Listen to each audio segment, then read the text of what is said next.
What is up, everybody? Welcome into the Pack a Day podcast here on YouTube. I'm your host, Andy Herman. Of course, you can always follow me on Twitter at Andy Herman NFL. The Packers are finally on the board. They have their first free agent signing, and it is a long snapper. Joe Fortunato is your newest Green Bay Packer. Rejoice right along with me. This is absolutely amazing. You could not have an absolute better troll by Brian Gutekunst than to sign as your first free agent, as everyone is clamoring for the Packers to do something in free agency, is to sign a long snapper who, by the way, has never actually done any long snapping in the NFL. So not exactly the gift that everyone was hoping to unwrap under the tree. This is like, when you're asking for JJ Watt and you get Joe Fortunato as your first pick, like your first addition. I don't even know. That's like, wanting an original Nintendo for Christmas and then I don't even know, getting legitimately Cole, I guess. I don't know. But it is absolutely crazy that the first pickup is basically an unknown long snapper from the University of Delaware. Let's break down Joe Fortunato because, of course, I have done a full breakdown and film review. He is 6'4", 240, University of Delaware. When you watch his snaps, the RPMs that he gets on the football and the spiral and his ability I have no idea. I'm not going to break down a long snapper. I am totally messing with you. I have not thrown on any tape from Delaware of Joe Fortunato. I will be the first to admit to you that special teams is not my forte.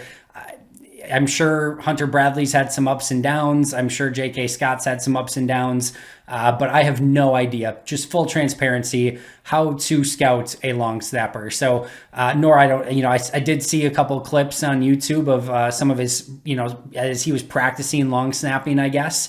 I couldn't make heads or tails of it. So your guess on Joel Fortunato is as good as mine, but I'm sure you are just as excited as I am about the addition.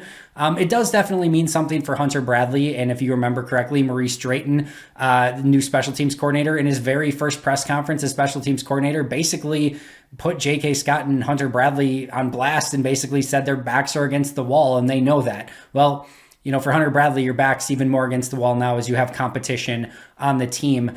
I don't know how much we want to dig into the future prospects of what Green Bay will do at the long snapper position here. I'm not sure that that's the top of any wish list for a topic that I'm going to discuss today, but I don't think that this means anything as far as acquiring like an undrafted free agent after the draft. My guess is what happens is they still either bring in an undrafted free agent long snapper or at least somebody to, your rookie minicamp, assuming that there is one. And then Fortunato would be allowed to actually be there at rookie minicamp right after the draft.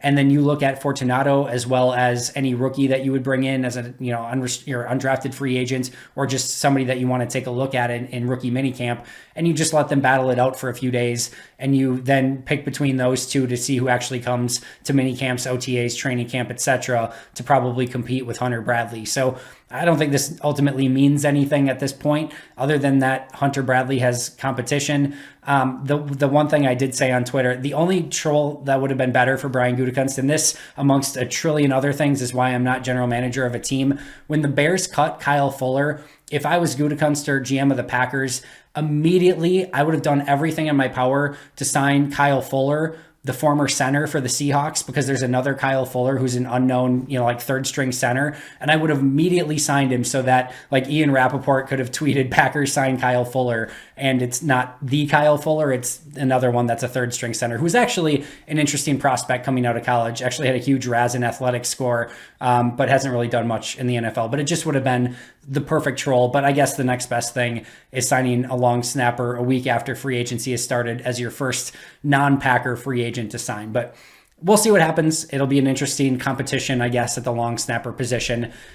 Things to look forward to as training camp, OTAs, mini camp kickoff after the draft, and so on and so forth. But the bigger news of the day, of course, is that big dog, Marcedes Lewis, the only first round player that Aaron Rodgers has ever thrown a touchdown to, will be back in Green Bay. And I am not being facetious when I say this has been my favorite move of the offseason for the Packers so far. And it was definitely one I can finally, thankfully, say that I got one right, that Marcedes Lewis is back and that I and literally everyone else predicted he would be back. But finally one that I got right. This seemed like it was a foregone conclusion. Listen, the team doesn't get a Matt LaFleur Marcedes Lewis jersey on, what is it, for his birthday or Christmas? I forget which one it was. If Matt LaFleur doesn't absolutely love Marcedes Lewis. We know how much Aaron Rodgers loves Marcedes Lewis. We know how much everyone on this team loves Marcedes Lewis.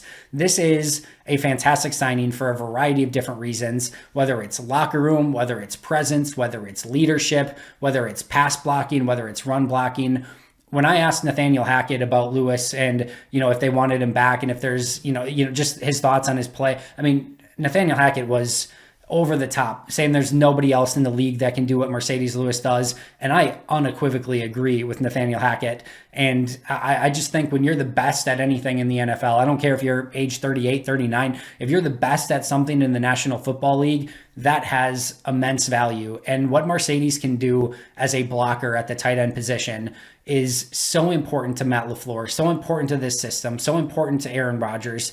I made the really lame joke. I don't know if you guys all remember those really awful BASF commercials, and I'm aging myself a little bit here, but like in the 90s, literally every other commercial was a BASF commercial that said, we don't make a lot of the products you buy, we make a lot of the products you buy better. It was really lame, and it's literally, because it was every other commercial, has stuck in my head to this day. Marcedes Lewis is like the BASF of tight ends.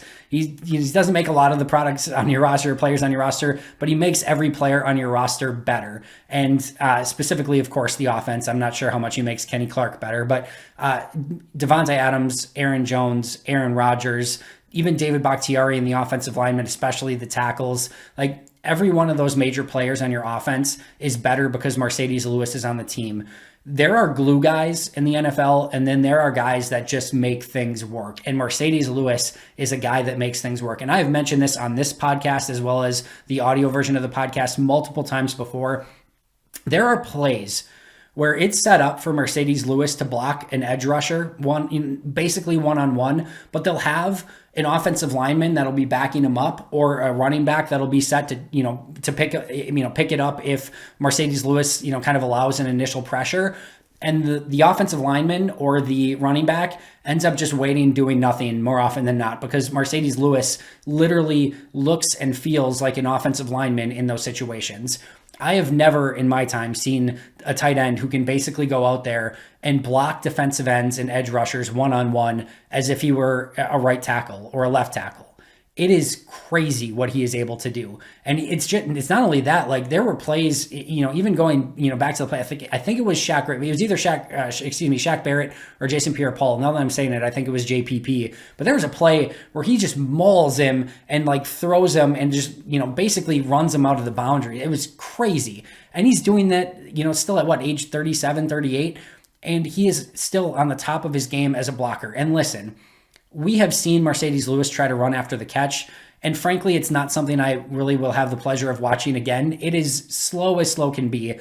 We're talking like some serious Joe Flacco speed vibes here when Marcedes Lewis is running in the open field, but that is not what you use Marcedes Lewis for. And he's, every once in a while, he's good for a play over the middle or even a little tight end screen or check down because nobody's paying attention. But you're legitimately almost bringing in a sixth offensive lineman when he's in there, plus somebody who can catch a pass, and especially in the red zone. And what Nathaniel Hackett and Matt LaFleur and the coaches are able to draw up in the red zone, and with somebody who's 6'7" and that size and can box out, he's a red zone weapon.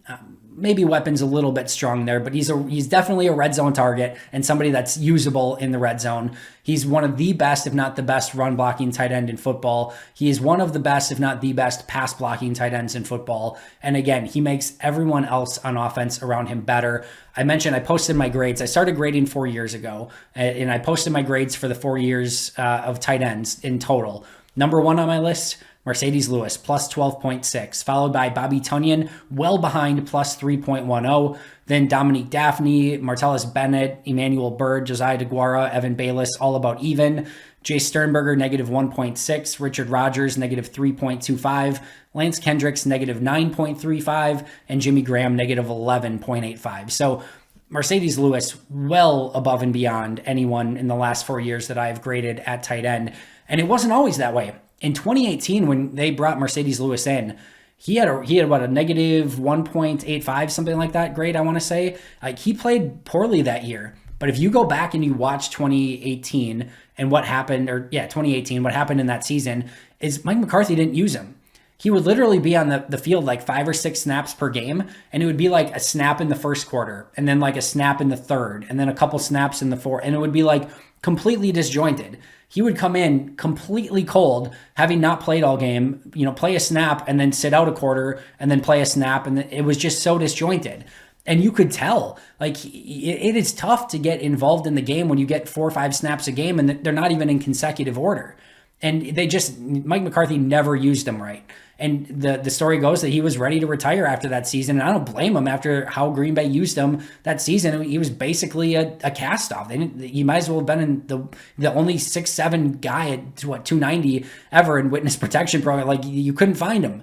And Matt LaFleur comes along, played beautifully in 2019, and then even better in 2020. So again, this was a no-brainer to bring Marcedes Lewis back. Teams perfectly with Robert Tonyan and what Tunyan's able to do as a receiver. Dominique Dafney, Josiah DeGuara can be more of those H-backs. And then it really leaves an interesting spot, for Jay Sternberger. Can there be 5 tight ends? And maybe, maybe Dafney doesn't make it. I think he does. I think they like him, and I think they would like to keep him on the roster, along with DeGuara and Tonyan and, of course, Marcedes Lewis. It's going to be interesting to see what happens with Sternberger, especially if they would take somebody in the draft or anything like that. It would definitely make the competition heat up quite a bit. But overall, this is 1,000,000% the right move. And there's just nobody, like, if you don't bring back Marcedes Lewis, there's nobody on the roster right now that can block anywhere near Marcedes Lewis. I mean, nowhere near. And it's really tough to find guys in free agency. I mentioned a couple the other day, whether you go, maybe like a Virgil Green, but he's not like a 270. He's more of like a 240, 250 type guy. Darren Fells is that size, but he's not the blocker that Lewis is. Better receiver, but certainly not the blocker. And that's why Nathaniel Hackett said there's just nobody else like Marcedes Lewis. So Green Bay gets him signed to a 2-year deal. We don't know the full terms at this point and how it actually looks. So that'll be something to keep an eye on. But I mean, just sign the dude to a lifetime deal and, play him as long as he's willing to play and as long as he can continue to block the way that he is blocking. Very, very excited that he is back on the roster and think he will continue to play a major role as one of the glue guys and one of the guys that makes this offense work for Matt LaFleur in 2021 and potentially even in 2022. That's going to do it for me. Hope you enjoyed this episode. If you did, please go down and subscribe. You can also follow the podcast on Twitter at Packaday Podcast. You can follow me at Andy Herman NFL. Of course, I'll be right back here tomorrow. But until next time, and as always, go Pack Go.